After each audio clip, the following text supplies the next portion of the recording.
चंद्रयान 3 की तरफ से आई बड़ी खबर। जैसे ही चंद्रयान 3 धरती से 51,400 किलोमीटर की ऊंचाई पर पहुंचा तो इसरो ने किया ऐसा खेल कि एक ही पल में चंद्रयान 3 सीधे 1000 किलोमीटर पर पहुंच गया। आखिर ऐसा क्या किया इसरो ने और कैसे एक ही पल में चंद्रयान 3 की दूरी इतनी ज्यादा बढ़ गई?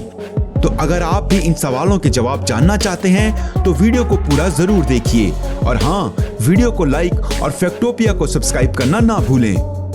दोस्तों, चंद्रयान 3 इसरो का बहुत ही एम्बिशियस प्रोजेक्ट है और अब चंद्रयान 3 अपनी जर्नी का एक लंबा सफर तय कर चुका है और कुछ ही दिनों में यह चांद के ऑर्बिट में एंटर कर जाएगा। लेकिन अभी चंद्रयान 3 पृथ्वी के ऑर्बिट में ही मूव कर रहा है। चंद्रयान 3 को पृथ्वी के ऑर्बिट से बाहर भेजने के लिए उसमें लगे थ्रस्टर्स को 5 बार फायर किया जाना था। जब चंद्रयान 3 पृथ्वी के 170 किलोमीटर की ऊंचाई पर था तब पहली बार इसे फायर किया गया। इस प्रोसेस को अर्थ बाउंडिंग फायरिंग कहा जाता है। इसके बाद समय समय पर इसे फायर किया जाता रहा, जिससे धीरे धीरे चंद्रयान 3 पृथ्वी के ग्रेविटेशनल फोर्स एरिया से बाहर निकलने की दिशा में आगे बढ़ने लगा और अब चंद्रयान 3 पृथ्वी की सतह से 51,400 किलोमीटर दूर था। तब एक बार और चंद्रयान 3 के थ्रस्टर को फायर किया गया और इस वजह से ही यह 80,000 किलोमीटर की दूरी तक पहुंच गया है।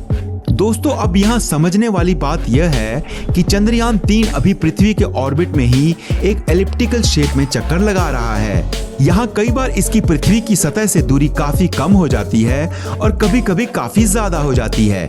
इसे पेरिजी और एपोजी कहा जाता है, जैसे कि हम आपको अपनी पहली वीडियोस में बता चुके हैं। अगर आपने अक्षय कुमार की फिल्म मिशन मंगल को देखा है तो आप इसे बहुत अच्छे से समझ सकते हैं कि इस तरह स्पेसक्राफ्ट के थ्रस्टर को फायर करके उसकी स्पीड को बूस्ट किया जाता है और उसकी डायरेक्शन को कंट्रोल किया जाता है और इस तरह धीरे धीरे आगे बढ़ते हुए एक समय ऐसा आता है जब स्पेसक्राफ्ट पृथ्वी के ग्रेविटेशनल फील्ड से बाहर निकल जाता है और इसी तरह इस समय चंद्रयान 3 भी अर्थ के ऑर्बिट में चक्कर लगा रहा है। 25 जुलाई 2023 को दोपहर 2 से 3 बजे के बीच अगली अर्थबाउंड फायरिंग की जा चुकी है, जिससे इसकी अपोजी 71,351 किलोमीटर से बढ़कर 1,00,000 किलोमीटर के आसपास हो चुकी है। इसरो वैज्ञानिकों ने चंद्रयान 3 को 1,00,000 किलोमीटर की ऑर्बिट में इसलिए डाला है ताकि वह लूनर ट्रांसफर ट्रेजेक्टरी ऑर्बिट यानी चंद्रमा की ओर जाने वाली हाईवे पर जा सके। लेकिन इस हाईवे पर जाने से पहले चंद्रयान 3 को कितनी स्पीड हासिल करनी होगी? जब चंद्रयान 3 को LVM-3 रॉकेट ने उसकी पहली ऑर्बिट में डाला था तब चंद्रयान 3 की स्पीड थी 36,966.4 किलोमीटर प्रति घंटा यानी 10.269 किलोमीटर प्रति सेकंड। यानी चंद्रयान 3 एक सेकंड में 10.25 किलोमीटर की यात्रा कर रहा था। अभी इसकी स्पीड 36,966 से लेकर 40,320 किलोमीटर के बीच है। चंद्रयान 3 को धरती के ऑर्बिट से बाहर जाने के लिए 40,320 किलोमीटर प्रति घंटा की गति हासिल करनी ही होगी, क्योंकि जब एक बार चंद्रयान 3 के इंटीग्रेटेड मॉड्यूल यानी लैंडर और प्रोपल्शन मॉड्यूल का इंजन ऑन होता है तो उसे तेज स्पीड मिलती है, वह अगले ऑर्बिट में पहुंच जाता है। लेकिन जैसे ही वह अपोजी पर सबसे दूर पहुंचता है उसकी स्पीड 0 हो जाती है। ऐसे में अर्थ का ग्रेविटेशनल फोर्स उसे वापस अर्थ पर खींच सकता है। हर ऑर्बिट में चंद्रयान 3 के साथ यही हो रहा है। दोस्तों, प्रोपल्शन मॉड्यूल में 2 बड़े फ्यूल टैंक हैं जिनमें अलग अलग तरह के फ्यूल भरे हैं, जिनके मिक्सचर से ये स्पेसक्राफ्ट चांद के अपने सफर को पूरा कर रहा है। चौथे ऑर्बिट तक चंद्रयान 3 धरती का एक चक्कर करीब 22 घंटे में लगा रहा था, लेकिन 5वां चक्कर हो सकता है कि और ज्यादा समय में पूरा करे। इसके बाद ये सीधा लूनर ट्रांसफर ट्रेजेक्टरी ऑर्बिट में चला जाएगा।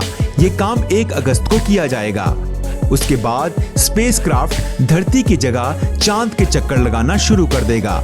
लेकिन ये काम इतना आसान नहीं है। यहाँ एक छोटी सी भी चूक पूरे मिशन को खराब कर सकती है।